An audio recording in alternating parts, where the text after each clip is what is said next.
Okay masters, ఆత్మబంధులందరికీ నా యొక్క ఆత్మ ప్రణామాలు.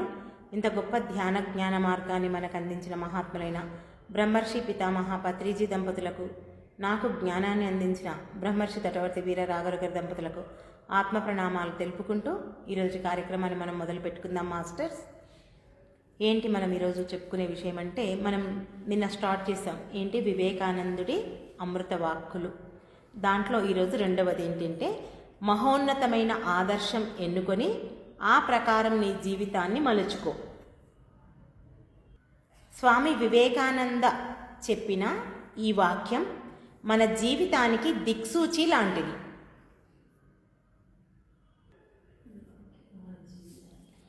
మానవుని జీవితం దారి తప్పకుండా అర్థవంతంగా సాగాలంటే ముందుగా ఒక మహోన్నతమైన ఆదర్శం అవసరం.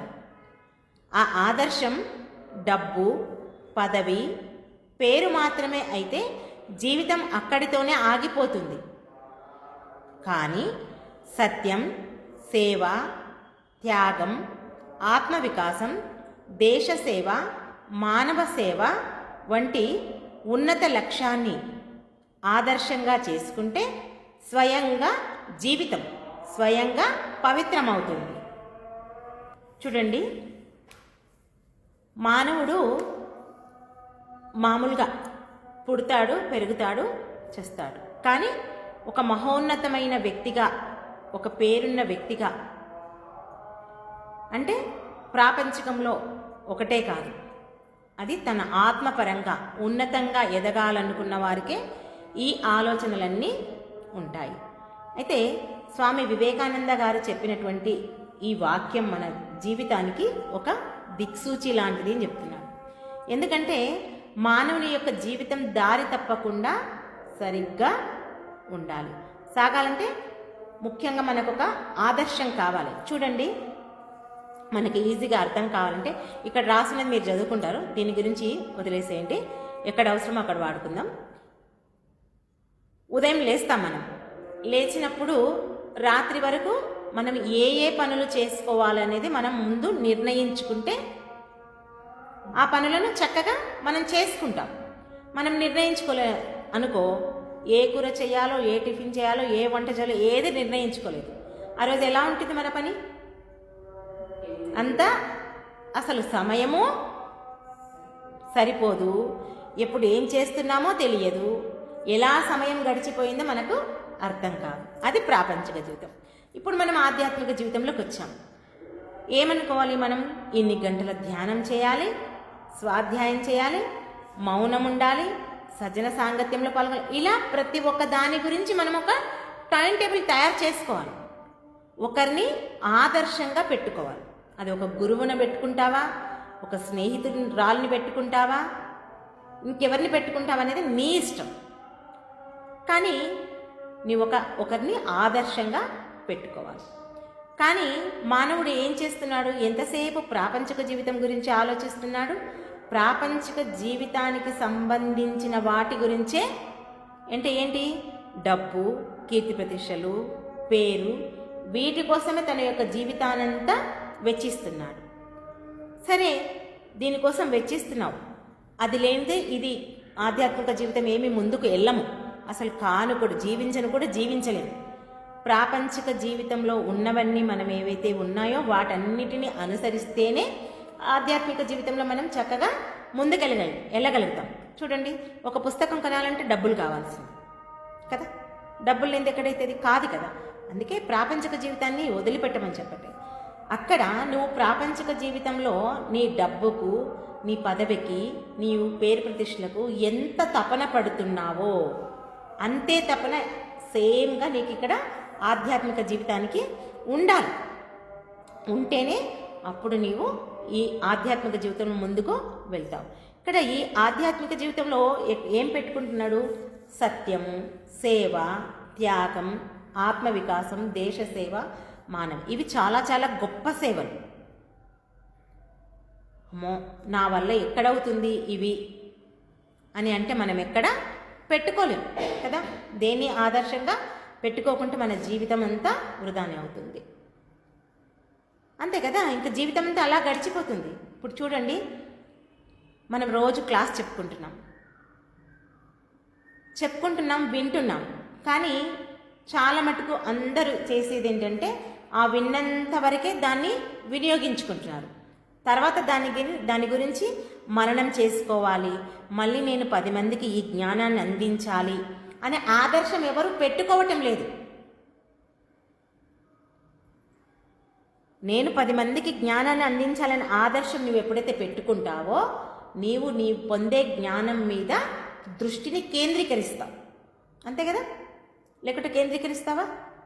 ఏదో మన వరకు మనం ధ్యానం చేసుకున్నాం, మనం జ్ఞానాన్ని పొందుతున్నాం. ఇక్కడ పత్రిగారు చెప్పిన ఒక సూత్రం ఏంటి అంటే, నీవు ధ్యానం చెయ్యాలి, జ్ఞానాన్ని పొందాలి, నీవు పొందిన జ్ఞానాన్ని 10 మందికి పంచాలి.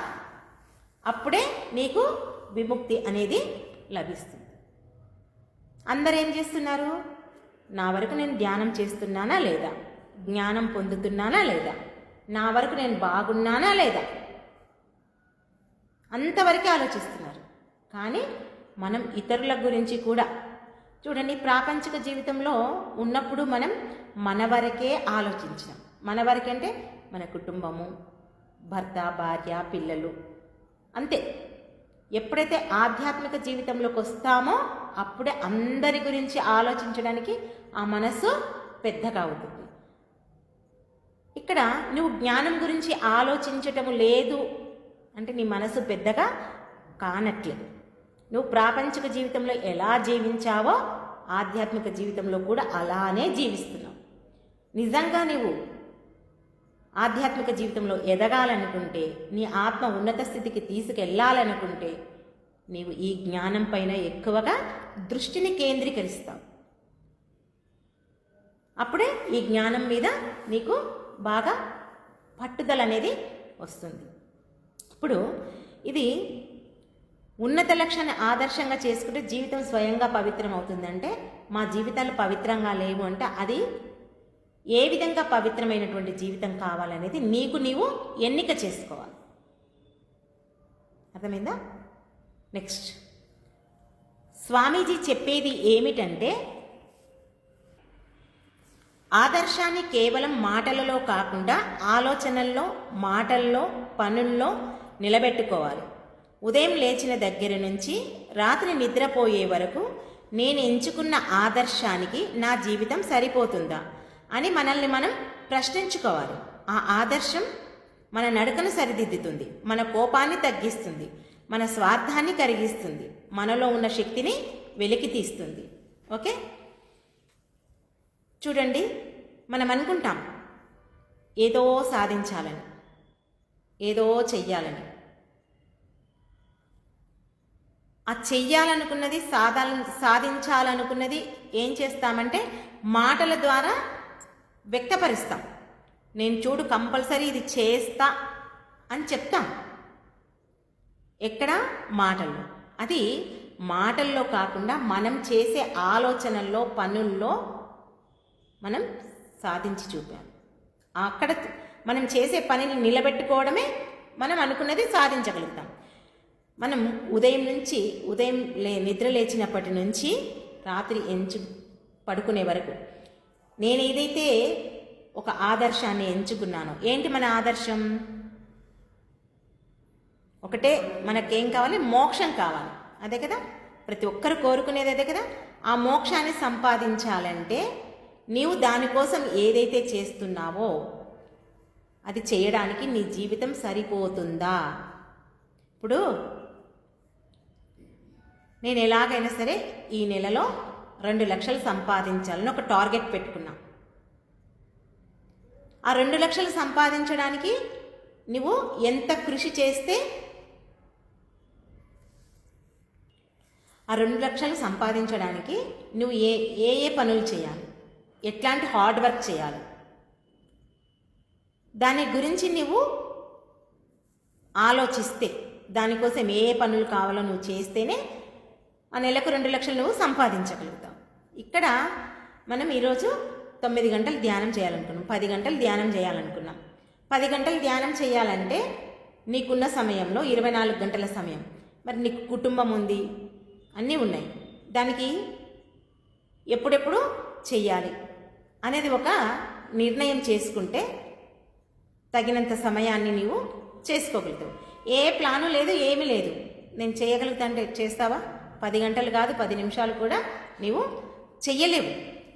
అంటే ఇక్కడ మనం ఏదైతే మోక్షం పొందాలని ఏదైతే ఆదర్శంగా వాళ్ళలా తయారు కావాలి, ఒక గురువును చెప్పుకుంటున్నాం కదా, ఒక గురువు, ఆ గురువును ఆదర్శంగా ఎంచుకున్నప్పుడు మరి నా జీవితకాలం నేను ఉన్నన్ని రోజుల్లో నేను అది సాధించగలుగుతానా, నాకున్న పనులు అనుకోండి, నాకున్న ఏమంటారు బాధ్యతలు అనుకోండి, ఇవన్నిటిని నేను సరిగ్గా నిర్వర్తిస్తేనే రోజుకు ఎంతసేపు చేస్తే నేను ఆ టార్గెట్ని రీచ్ అవ్వగలుగుతా అనేది మనం ఇక్కడ చూసుకోవాలి. అంటే మనం పట్టుకున్న ఆ ఆదర్శాన్ని మనం ఏం చేయాలి, మనసులో మనం రాత్రి క్లాస్లో చెప్పుకున్నాం ఏంటి, మనోదీక్ష.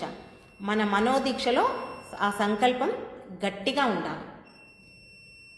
ఇప్పుడు చూడండి చాలామంది చెప్తుంటారు, మన జూమ్లోనే ఎంతోమంది ఉన్నారు, నేను ఇది రాస్తా, ఇది చేస్తా, ఇది చెప్తా అని చెప్తున్నారు. కానీ 2 రోజులు అయ్యే వరకు ఆ వీడియో వినలేరు, రాయలేరు. చేస్తున్నారా లేదా? జూమ్లో ఉన్న వాళ్ళందరికీ ఇది అవుతుంది. కనీసం ఏమంటారు, ఆ వీడియో ఎప్పుడు విందామంటే మళ్ళీ పెట్టుకోవడానికి కూడా మీ దగ్గర చాయిస్ కూడా లేకుండా పోయింది. రోజు 50 మంది 60 మంది జాయిన్ అవుతున్నారు, అడిగితే ఒక్కరి దగ్గర కూడా లేదు. అంటే మళ్ళీ మీరు వినాలనుకుంటే ఎట్లా వింటారు? ఎన్నిటికో ఖర్చులు పెడుతున్నాం మనం, డబ్బులు కదా. మరి ఇంత విలువైన జ్ఞానాన్ని ఏ విధంగా మనం సేకరించి తీసి పెట్టుకోవాలి, మనకు కావాలన్నప్పుడు ఎట్లా ఉంటుంది అనే అవగాహన కూడా ఎవరికి లేకుండా పోయింది కదా. ఎవరైతే ఆ జ్ఞానం మీద పట్టుదా, ఆ ఆత్మ ఉన్నతి స్థితి కోసం పాకులాడతారో వాళ్లకు మాత్రమే ఈ అవగాహన ఉంటుంది.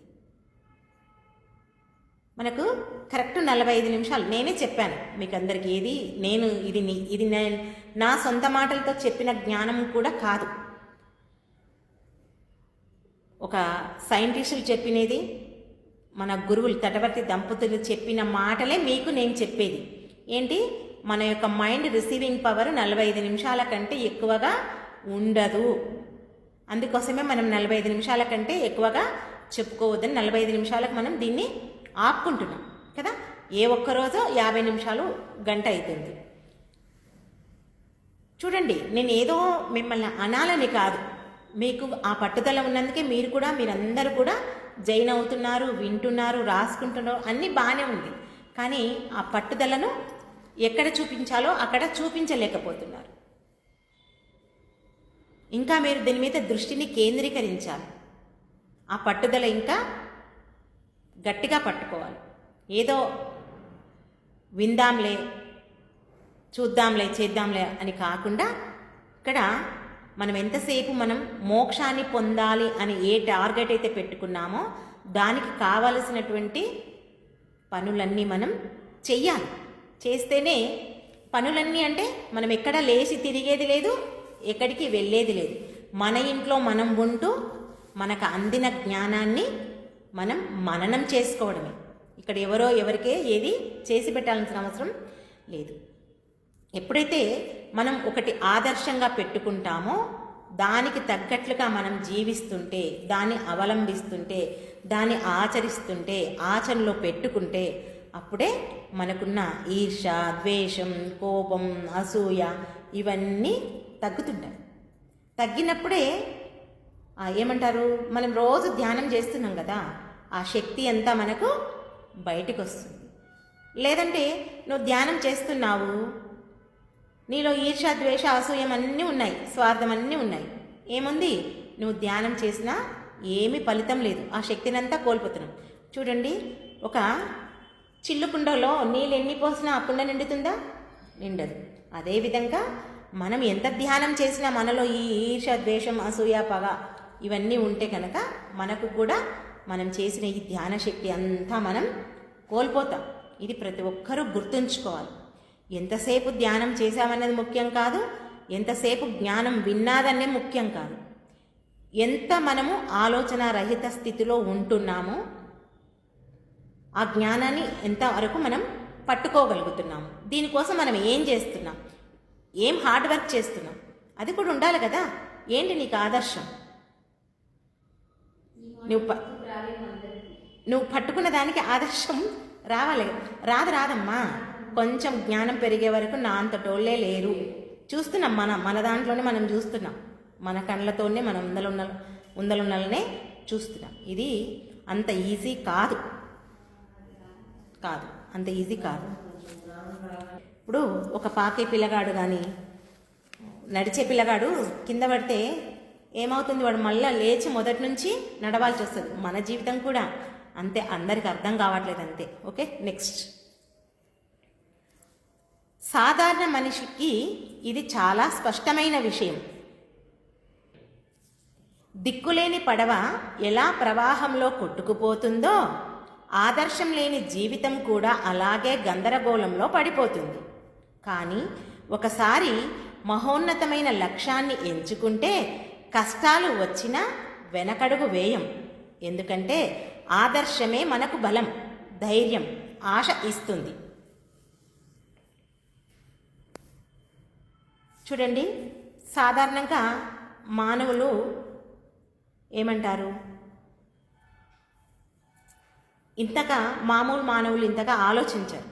కానీ ఏమంటారు, ఆధ్యాత్మిక జీవితంలో అంటే ఏదైనా ఒకటి సాధించాలనే వ్యక్తికి మాత్రమే ఇవన్నిటి గురించి ఆలోచిస్తారు. సాధారణ మనిషికి ఏముంటుంది అంటే, ఇప్పుడు మనం జ్ఞానాన్ని పొందుతున్నాం కదా, మనం ఒకరిని ఆదర్శంగా పెట్టుకోవాలి. మనకంటూ ఒక గురువును పట్టుకోవాలి. ఒక గురువు లేడు, ఒకటి ఆదర్శంగా నువ్వు తీసుకోలేదు, ఏమంటారు, ఆ దిక్సూచి లేని పడవ ఎక్కడంటే అక్కడ పోతుంది, దానికి ఇంకా ఏమీ లేదు ఆధారం. అట్లాగే మనం కూడా ఆదర్శంగా పెట్టుకోకుంటే, ఒక గురువు లేకుంటే మన జీవితం కూడా అలాగే గందరగోళంలో పడిపోతుంది. మనం ఏదైనా ఒకటి లక్ష్యాన్ని పెట్టుకోవాలి, ఆ లక్ష్యం కోసమే మనం పాటుపడాలి. ఇప్పుడు చూడండి, మనందరము మానవులమై పుట్టాం, భూమి మీద జన్మ తీసుకున్నాం. జన్మ తీసుకున్న తర్వాత మనము ఈ శ్వాసను వదిలిపోయేంత వరకు మన జీవితంలో మనం ఏమేమైతే అనుకొని వచ్చామో ఇప్పుడు మనకి ఇవన్నీ తెలుసు కాబట్టి దీని గురించి మాట్లాడాలి. అక్కడ మనం ఏవేవైతే నోట్ చేసుకొని వచ్చామో, వేటిని అయితే అనుభవిస్తామని నోట్ చేసుకొని వచ్చామో, ఇక్కడ ఈ జీవితంలో మనం అన్నీ అనుభవిస్తున్నాం. అర్థమవుతుందా? అనుభవిస్తున్నాం. నా వల్ల కాదు, నేను ఇక్కడ తప్పించుకుంటా అనే ప్రసక్తే లేదు. నీవేదైతే ఒప్పుకొని వచ్చావో వాటన్నిటినీ ఖచ్చితంగా నీ తుది శ్వాస విడిచే లోపల నీవు వాటన్నిటినీ భరించాల్సిందే. చూడండి, కొంతమంది ముసలి వాళ్ళు ఉంటారు, ఏమీ చేతకాదు వాళ్ళకు, మంచంలో పడి ఉంటారు కదా. మరి అలాంటి వాళ్ళను భగవంతుడు తీసుకుపోడు ఎందుకు అని ప్రశ్నలు వస్తుంటాయి కదా. ఎందుకు పోరు అంటే, వాళ్ళు ఎంత నరకం అనుభవించాలి, ఎంత పాపాన్ని అనుభవించాలి, వాళ్ళు పాపం చేసి వచ్చింటారు కాబట్టి అనుభవిస్తున్నారు. ఆ నరకం అనుభవించే వరకు వాళ్ళ యొక్క శ్వాస వదలదు. కొంతమంది ఉంటారు, ఏమని,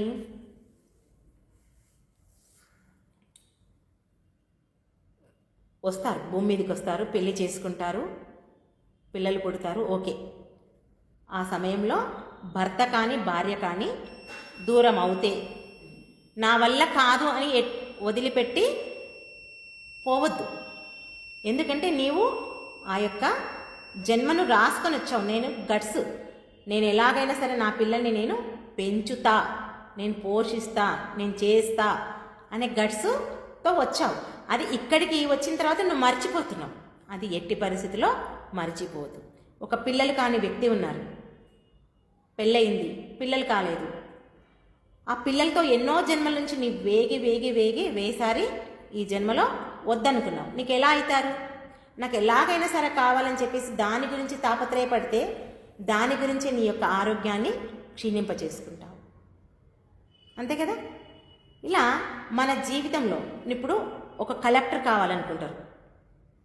కలెక్టర్ కావాలనుకుంటే దానికి కావలసిన చదువంతా నువ్వు ఎంత హార్డ్ వర్క్ చేస్తేనే చదివి కలెక్టర్ అవుతావు. లేకుంటే అవుతావా? నీ గోల్ ఏమో పెద్దగా ఉంది, మరి దానికి కావలసినంత నువ్వు హార్డ్ వర్క్ చేస్తేనే కదా. నువ్వు అనుకున్నది ఒకటి, చేసేది ఒకటి, ఎక్కడవుతుంది? కాదు. ఎవరైనా సరే వాళ్ళ యొక్క జీవితంలో ఆదర్శంగా ఒకటి ఏదైతే పెట్టుకుంటారో దానికి కావలసినటువంటి పట్టుదల, కృషి ఉండాలి. లేకుంటే వాళ్ళ యొక్క జీవితం గందరగోళంలో ఉంటుంది. వాళ్ళు ఎటూ ఏమంటారు, గాలిపటం ఎగిరిస్తుంటాము, ఆ దారం తెగిలిందనుకో దానికి ఆధారం ఏముండదు కదా, అది అటు ఇటు ఎగిరి పడుతుంది. అలాగే ఇక్కడ నువ్వు ప్రాపంచిక జీవితంలో జీవిస్తున్నావు, ఆధ్యాత్మిక జీవితంలో జీవిస్తున్నావు. అక్కడ ప్రాపంచిక జీవితము సరిగ్గా లేదు, ఇక్కడ ఆధ్యాత్మిక జీవితము సరిగ్గా లేదు. రెండు దాంట్ల మధ్యలో ఏమంటారు, అడుకొత్తులో పోక అంటారు. అడుకొత్తులో పోక చిక్కలాగా ఉన్నావు. ఏదైనా ఒకటి నువ్వు తీసుకొని నువ్వు దాని మీద ఆదర్శం పెట్టు, నీ యొక్క మనసుని కేంద్రీకరించు, దాంట్లో ముందుకెళ్ళు. అక్కడ నువ్వు అది సాధించట్లేదు, ఇది సాధించట్లేదు, ఇంకేం లాభము? పేరుకు నువ్వు నేను ధ్యానం చేస్తున్నా అని చెప్పుకుంటున్నావు. నేను ఇన్ని గంటలు ధ్యానం చేస్తున్నా, ఇన్ని గంటలు స్వాధ్యాయం చేస్తున్నా, సజ్జన సాంగత్యంలో పాల్గొంటున్నా అని చెప్తున్నావు. ఫలితం ఏంటి? ఒకటి చేస్తున్నామంటే మనము ఫలితం ఉండాలి. ఫలితం లేని సాధన వేస్ట్, వృధా.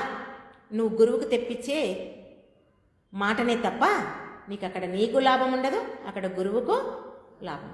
ఏదైనా మనం లాభం కలిగే ఇతరులకు కలగాలి, మనకు కలగాలి. మనం ఏదైనా ఒకటి ఆదర్శంగా తీసుకొని చేస్తున్నామంటే ఆ పట్టుదల అనేది మనకు ఉండాలి. ధ్యానం చేసేది ముఖ్యం కాదు, దాంట్లో ఫలితాన్ని పొందాలి. ఫలితాన్ని పొందితేనే మనం చేసిన దానికి విలువ అనేది ఉంటుంది. ఎందుకంటే మనం ఏదైతే ఆదర్శంగా తీసుకుంటామో అదే మనకు చాలా ధైర్యాన్ని ఇస్తుంది, బలాన్ని ఇస్తుంది. చూడండి, ధ్యానం చేస్తే మనకు ఆరోగ్యం వస్తుంది అని చెప్తారు. ఆశ పుడుతుందా, పుట్టదా మనకు? ధ్యానం చేస్తే ఉద్యోగం వస్తుంది అని చెప్తారు. ఆశ ఉందా లేదా? అంటే నీకు ఒక ఆశ ఉంటేనే నువ్వు దాన్ని సాధిస్తావు. అందుకే పత్రికారు ఏం చెప్పారు, నువ్వు దేన్ని కోరొద్దు, ఫలితం కోసం నువ్వు అసలు ఆలోచించొద్దు, కేవలం నువ్వు ధ్యానాన్ని నమ్ము, ఫలితం ఆశించకు, ధ్యానాన్ని నమ్ము, చెయ్యి. నమ్ము అంటే నేను నమ్ముకున్నా అనే అక్కడ కాదు ఆగేది. నమ్మాలి, చెయ్యాలి. చేసినప్పుడే నీకు ఆ ఫలితం వస్తుంది. లేకపోతే బూడిదల పోసిన పన్నీరు, నీ యొక్క సమయము వృధా, శక్తి వృధా, అన్ని వృధాని. నువ్వు ఏమంటారు, ఫోన్లో వేసుకున్న బ్యాలెన్స్ వృధా, అన్నీ ప్రతి ఒక్కటి వృధానే. నువ్వు చేస్తున్నావంటే దానికి ఫలితం వచ్చేటట్టు చూసుకోవాలి. ఈ చెవిలో ఈ చెవిలో వదిలిపెట్టడం అసలు కాదు. Okay, next. అందుకే స్వామి వివేకానంద గారు ఏం చెప్తున్నారంటే, మహోన్నతమైన ఆదర్శం ఎన్నుకొని ఆ ప్రకారాన్ని నీ జీవితాన్ని మలుచుకో. అప్పుడు నీ జీవితం మాత్రమే కాదు, నీ చుట్టూ ఉన్న జీవితాలు కూడా మారుతాయి. అదే నిజమైన మానవ జన్మ సార్థకత. ఓకే, అంతే కదా. పుట్టాం, పెరిగాం, చచ్చాం, ఏమీ లేదు, అక్కడ సార్థకత ఏమీ లేదు. నువ్వేదైతే ఆదర్శంగా ఎన్నుకుంటావో, దాని ప్రకారం జీవిస్తావో, దానికోసం నీ జీవితాన్ని మలచుకుంటావో. ఇక్కడ ఎంతసేపు మనం శరీర సుఖం కోసమే ఆలోచిస్తాం. ఈ శరీరం బాగుంటే చాలు, ఇక్కడ ఈ సుఖం ఉంటే చాలు అని అనుకుంటాం. మనం ఆ మహోన్నతమైన జీవితాన్ని గడపడానికి, మనం అనుకున్న ఆదర్శాన్ని గెలవడానికి మన శరీరాన్ని కొంచెం కష్టపెట్టినా సరే మనం అనుకున్నది సాధించాలి. దానికోసం ఏమంటారు, మన శరీరాన్ని ఒక పనిముట్టులాగా వాడాలి. అప్పుడే మనం ఒకరికి ఆదర్శంగా ఉంటాం. ఒకరికి ఆదర్శంగా ఉండడం కాకుండా 10 మంది జీవితాలను బాగుపరిచిన వాళ్ళం అవుతాం. ఇప్పుడు చూడండి, మనం స్వామి వివేకానంద గారు ఎప్పుడో చెప్పిన మాటల్ని ఇప్పుడు ఎందుకు గుర్తు చేసుకుంటున్నాం? ఆయన ఎంత గొప్ప ఆదర్శమూర్తి అయితేనే ఆయన గురించి మనం మాట్లాడుకుంటాం. అనిపించదా మనకు కూడా ఒకసారి, మనం కూడా ఒకరికి ఆదర్శంగా నిలవాలి, మన గురించి కూడా 10 మంది చెప్పుకోవాలి. ఎక్కడ చెప్పుకోవాలి? ఎక్కడ ఉంటుంది మన గురించి చెప్పుకోవాలంటే ఎంతసేపు ప్రాపంచిక జీవితంలోని గొప్పలే, మన యొక్క చీర గురించి, మన సొమ్ముల గురించి ఇంతవరకే ఉంటుంది. కానీ మన యొక్క జ్ఞానం గురించి, అబ్బా ఇన్ని గంటల సాధన చేస్తున్నారంట, ఇంత జ్ఞానం పొందారంట, ఇలా చెప్పుకోవాలని ఎప్పుడన్నా ఒకరికైనా ఆలోచన వచ్చిందా? అది ఎవరికి వాళ్ళు మీ మనసులో మీరు ప్రశ్నించుకోవాలి. ఇది నేను చెప్పేది కాదు, చేసేది కాదు. ఎవరికైతే ఆ తపన ఉంటుందో వాళ్ళే ఒకరిని ఆదర్శంగా పెట్టుకోవాలి. ఇప్పుడు తటవర్తి దంపతులు ఉన్నారు, పత్రి గారిని ఆదర్శంగా పెట్టుకున్నారు. తటవర్తి దంపతులు నేను ఆదర్శం, నేను ఓన్లీ తటవర్తి దంపతులనే కాదు, పత్రి గారిని కూడా ఆదర్శంగా, ముగ్గురిని ఆదర్శంగా తీసుకుంటేనే నేను అంతో ఇంతో చెప్పగలుగుతున్నాను కదా. మరి అలా ప్రతి ఒక్కరు ఒకరిని టార్గెట్ పెట్టుకోవాలి. అది ఒకరిని పెట్టుకుంటారా, నలుగురిని పెట్టుకుంటారా, అది మన ఇష్టం. కానీ ఆ టార్గెట్ పెట్టుకున్నది ముఖ్యం కాదు. మన ఆచరణలో, మన మాటల్లో, మన పనుల్లో, మన చేతల్లో అది ఉండాలి. అప్పుడే మనం పెట్టుకున్న ఆదర్శానికి విలువ ఇచ్చిన వాళ్ళం అవుతుంది. అంతేకాకుండా ఈ మానవ జన్మ సార్థకం అవుతుంది. లేదంటే ఏం లాభం లేదు. అందరిలాగా మనము ప్రాపంచిక జీవితంలో ఉన్న వాళ్ళకు మనకేమైనా తేడా ఉందా? ఏమి తేడా లేదు. ఇది మనసులో నాటుకుపోవాలి.